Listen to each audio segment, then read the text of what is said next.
బుద్ధి మార్చుకోని పాకిస్తాన్ భారత్తో మ్యాచ్లో ఇంకా ఓవర్ యాక్షన్ చేస్తానే ఉంది. భారతీయుల మనోభావాలు దెబ్బతినేలా పిచ్చి వేషాలు వేస్తోంది. అర్ధ సెంచరీ చేసి గన్ ఫైర్ సెలబ్రేషన్స్ చేశారు. పెహల్గామ్ అటాక్ను గుర్తు చేసేలా గన్ ఫైర్ సంబరాలు జరుపుకున్నాడు ఫర్హాన్. సాజిబ్ జాదా ఫర్హాన్ తీరుపై దుమారం రేపుతోంది. సోషల్ మీడియా వేదికగా తీవ్ర విమర్శలు వస్తున్నాయి. ఐసీసీకి ఫిర్యాదు చేసి చర్యలు తీసుకోవాలని పెద్ద ఎత్తున డిమాండ్ వస్తోంది. కుక్కతోక వంకర అన్న సామెత దాయాది పాకిస్తాన్ దేశానికి పర్ఫెక్ట్గా సూట్ అవుతుంది. ఎందుకంటే భారత్ చేతిలో చావు దెబ్బతింది. భారత్ ఊచకోత కోసింది, పాకిస్తాన్ని పిచ్చుకొట్టుడు కొట్టింది. అయినా పాకిస్తాన్కి బుద్ధి రాలేదు. తన నీచపు బుద్ధిని ఇంకా ప్రదర్శిస్తూనే ఉంది. భారత్ మీద అర్ధ సెంచరీ చేసిన పాక్ ఓపెనర్ సాహిబ్ జాదా ఫర్హాన్ తీరు తీవ్ర ఆగ్రహ వేషాలు గుర్తు చేస్తోంది. 2 క్యాచ్ను వదిలేయడంతో హాఫ్ సెంచరీ కొట్టిన అతడు గన్ ఫైరింగ్ సెలబ్రేషన్స్ చేసుకుని భారతీయుల మనోభావాలు దెబ్బతీసే విధంగా ప్రవర్తించాడు. ఒక్కసారి స్క్రీన్ మీద మీరు చూడండి. అతను 50 కొట్టాడో లేదో ఒక గన్ను పేలుస్తున్నట్టు. ఎవడి మీద పేలుస్తున్నాడు గన్ను? ఎందుకు ఆ గన్ సెలబ్రేషన్స్? అంటే పెహల్గామ్ ఉగ్రదాడితో 26 మంది భారతీయుల ప్రాణాలని తీశారు కదా. ఉగ్రవాదుల్లాగా అంత దారుణంగా ప్రవర్తించారు కదా. దాన్ని గుర్తు చేయడం కోసమా? భారతీయుల గుండెల మీద మళ్ళీ ఈ విధమైనటువంటి మంట పుట్టించడానికి ఈ విధంగా గన్ ఫైర్ సెలబ్రేషన్స్ చేశారా? పాకిస్తాన్ ఇంకా బుద్ధి రదా? పాకిస్తాన్ తీరు మార్చుకోరా? ఇంకా ఎంత బుద్ధి చెప్పాలి వాళ్ళకి అంటూ భారతీయ ఫ్యాన్స్ మండిపడుతున్నటువంటి పరిస్థితి ఉంది. ఫర్హాన్ ఈ విధంగా చేయటం 100% తప్పు. భారతీయుల్ని రెచ్చగొడుతున్నారు పాకిస్తాన్ ప్లేయర్సు. పాకిస్తాన్కి ఇంకా బుద్ధి రాలేదు. అసలు ఐసీసీ ఇలాంటి ప్లేయర్స్ అందరినీ కూడా నిషేధించాలి. అసలు పాకిస్తాన్ టీం మొత్తాన్ని కూడా నిషేధించాలి. అసలు ఏ మ్యాచ్ కూడా వాళ్ళకి అనుమతి ఇవ్వకూడదంటూ పెద్ద ఎత్తున ఫైర్ అవుతున్నటువంటి పరిస్థితి. భారతీయులు ఈ గన్ ఫైర్ సెలబ్రేషన్స్ మీద పెద్ద ఎత్తున ఫైర్ అవుతూ ఉన్నారు. సోషల్ మీడియా వేదికగా పాక్ ప్లేయర్ల నీచపు బుద్ధిని, కుక్క బుద్ధిని ఎండగడుతున్నటువంటి పరిస్థితి ఉంది. మీరు చాలా స్పష్టంగా నిన్న మ్యాచ్ అంతా చూస్తే వాళ్ళు రెచ్చగొట్టే విధంగానే మాట్లాడుతున్నారు. ఎందుకంటే మ్యాచ్ వాళ్ళు గెలవలేరు. భారత్ చేతిలో చాలా ఘోరంగా ఓడిపోతామని చెప్పి వాళ్ళకి తెలుసు. వాళ్ళు 170 కొట్టినా భారత ప్లేయర్లు ఈజీగా కొట్టేస్తారని వాళ్ళకు కూడా తెలుసు. కానీ ఏదో విధంగా రెచ్చగొట్టాలి, ఏదో విధంగా స్లెడ్జింగ్ చేయాలి, ఏదో విధంగా మైండ్ డైవర్ట్ చేయాలి, మనోభావాలు దెబ్బతీయాలి. ఈ విధంగా వాళ్ళని గేమ్ మీద దృష్టి మరల్చి ఏదో రకంగా గెలవాలన్నటువంటి ఉద్దేశం వాళ్ళలో కనిపిస్తోంది. ఈ సెలబ్రేషన్ మీద నెటిజన్లు సైతం తీవ్రంగా అభ్యంతరం వ్యక్తం చేస్తూ ఉన్నారు. తమ సోదరులు పెహల్గామ్లో అనేక అమాయక ప్రజలను హతమార్చినట్టు ఫర్హాన్ ఈ విధంగా చూపించాడని నెటిజన్స్ మండిపడుతున్నారు. ఎన్కౌంటర్కు క్షణాల్లోనే రియాక్షన్ వచ్చింది.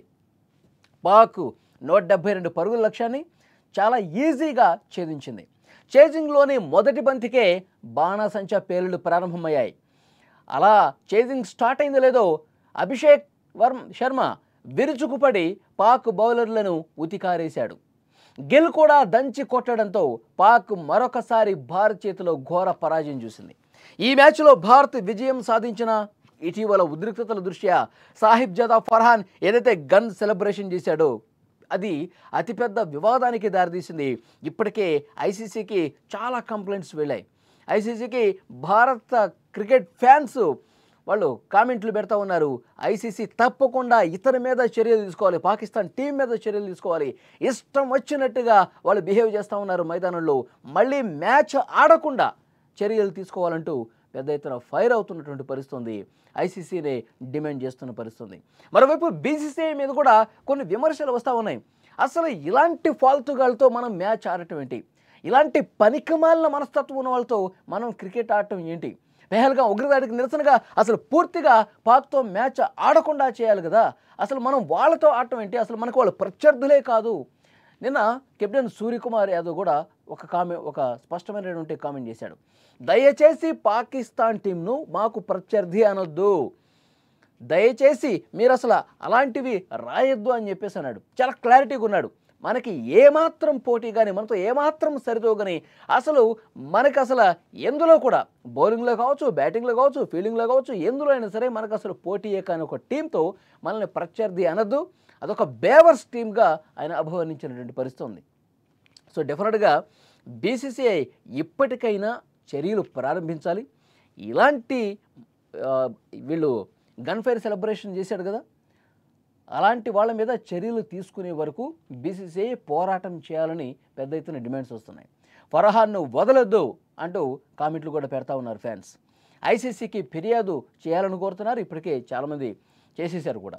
సోషల్ మీడియాలో పాక్ని ట్రోల్ చేస్తూ ఉన్నారు. ఫర్హాన్ గన్ సెలబ్రేషన్స్కు కౌంటర్గా అభిషేక్ శర్మ ఫోటోను జోడించి ఆర్మ్డ్ ఫోర్సెస్ వర్సెస్ S-400 అని అర్థం వచ్చే విధంగా పోస్టులు పెడతా ఉన్నారు. ఇప్పటికే పాకిస్తాన్ టీం మీద, పాకిస్తాన్ పాలకుల మీద కూడా ఆర్మ్డ్ ఫోర్సెస్ అని చెప్పి పెద్ద ఎత్తున ట్రోలింగ్స్ జరిగినాయి. ఎందుకంటే ఆర్మ్డ్ ఫోర్సెస్ని వాళ్ళు ఆసిఫ్ మునీరు, పాకిస్తాన్ పాలకులు, అక్కడ ఉన్నటువంటి చాలామంది ఆర్మ్డ్ ఫోర్సెస్ సరిగ్గా పలకటం నేర్చుకుంటారు ఆయన, ఆర్మ్డ్ ఫోర్సెస్ అనాలని చెప్పి వాళ్ళని ట్రోల్ చేసిన పరిస్థితుంది. సో నిన్న ఈ గన్ ఫైర్ సెలబ్రేషన్స్కిను మన అభిషేక్ శర్మ కొట్టినటువంటి సిక్స్లు పక్కన పెట్టి ఆర్మ్డ్ ఫోర్సెస్ వర్సెస్ S-400 మనం ఆపరేషన్ సింధు సమయంలో S-400తో పాకిస్తాన్ వైపు నుంచి వచ్చే ప్రతి అది డ్రోన్ కావచ్చు, యుద్ధ విమానం కావచ్చు, ఇంకోటి కావచ్చు, S-400తో పాకిస్తాన్ నుంచి వచ్చినవి పైనే ఆకాశంలోనే తునాతునకలు చేసేసాం, ధ్వంసం చేసి పడేసాం, గాల్లోనే పేల్చి పడేసాం. అది S-400 దెబ్బ. ఆ S-400 మన అభిషేక్ శర్మ అంటూ అట్లా అర్థం వచ్చేలా పోస్టులు పెట్టి సోషల్ మీడియాలో ఒక మినీ యుద్ధమే చేసినటువంటి పరిస్థితి ఉంది. సో డెఫినెట్గా పాకిస్తాన్ బుద్ధి మారలేదు. మన చేతిలో ఘోరంగా చతికిలబడ్డా, మన చేతిలో ఘోరంగా ఓడిపోయినా ఇంకా మనల్ని రెచ్చగొట్టడానికి పెహల్గాం ఉగ్రదాడిని ఏదైతే మన గుండెల మీద కుంపటి రగులుతుందో దాని మీద పుండు మీద కారం చల్లినట్టుగా ఇంకా ఆ ప్లేయర్స్ ఈ విధంగా చేస్తానే ఉన్నారు. మైదానంలో మనల్ని రెచ్చగొడతానే ఉన్నారు. మానసికంగా మనల్ని దెబ్బతీయాలని కుటిల ప్రయత్నాలు చేస్తూ ఉన్నారు. కానీ వాళ్ళు ఎన్ని చేసినా మనం బ్యాట్తోనే పని చెప్పాం, మనం ఆటతోనే వాళ్ళని కట్టడి చేశాం. మనతో పెట్టుకుంటే వాళ్ళకి అపజయమే తప్ప ఎప్పుడు కూడా మన మీద పై చేయి సాధించలేరు. ఒక క్రికెట్లోనే కాదు, ఏ విషయంలో కూడా మా మీద మీరు పై చేయి సాధించలేరు, మీరు మా కాళ్ళ దగ్గరే అని మరొకసారి ఈ ఆటతో నిరూపించినటువంటి పరిస్థితి ఉంది. అయితే ఈ గన్ ఫైర్ సెలబ్రేషన్స్ ఎవడైతే చేశాడో ఫర్హాన్, వాడి మీద తప్పకుండా చర్యలు తీసుకోవాలి. హిందువుల మనోభావాలు దెబ్బతినే విధంగా, భారతీయుల మనోభావాలు దెబ్బతినే విధంగా వాళ్ళు ప్రవర్తిస్తూ ఉన్నారు. తప్పకుండా అలాంటి వాటిని కట్టడి చేయాలి. అసలు క్రికెట్ నుంచే వాళ్ళని నిషేధించాలంటూ డిమాండ్స్ పెద్ద ఎత్తున వినిపిస్తున్నాయి. చూడాలి మరి బీసీసీఐ ఏ విధంగా దీన్ని ముందు తీసుకుపోద్ది. ఐసీసీఐ పాకిస్తాన్ మీద అట్లా బిహేవ్ చేసినటువంటి వాళ్ళ మీద ఎలాంటి చర్యలు తీసుకుంటుందో చూడాలి. ఈ వీడియో చూసిన ప్రతి ఒక్కరూ స్పందించండి. పాకిస్తాన్ ప్లేయర్లు పెహల్గాం దాడిని గుర్తు చేసే విధంగా వాళ్ళు బ్యాట్తో గన్ ఫైర్ చేయటాన్ని మీరు ఎట్లా చూస్తూ ఉన్నారు? Please comment.